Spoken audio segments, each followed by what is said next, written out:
Dua, mesyuarat mengambil maklum terdapat penurunan ketara jumlah tenaga kerja asing sebanyak 20% sejak pandemik COVID-19 melanda negara. Kerajaan pada 15 Februari 2022 telah memberi kebenaran permohonan pengambilan pekerja asing bagi semua sektor. Namun begitu, hanya 163 daripada 4,561 permohonan kuota pekerja asing telah diproses sehingga kini.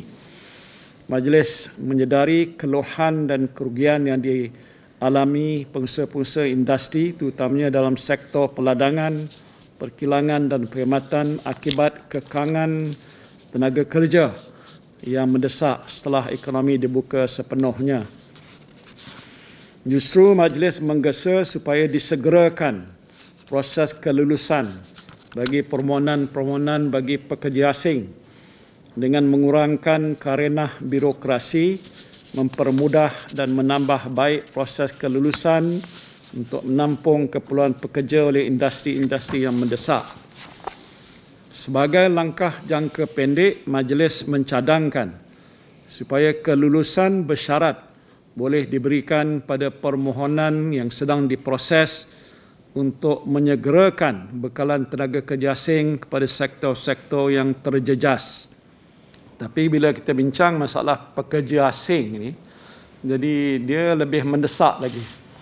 Kerana walaupun ekonomi negara kita dah maklumkan mesti dibuka sepenuhnya, tak ada sekatan halangan pada mana-mana sektor ekonomi ini boleh bermula, tapi antara cabaran besar ialah mereka tidak mempunyai pekerja yang mencukupi untuk menentukan supaya kegiatan industri itu dapat berjalan dengan lancar.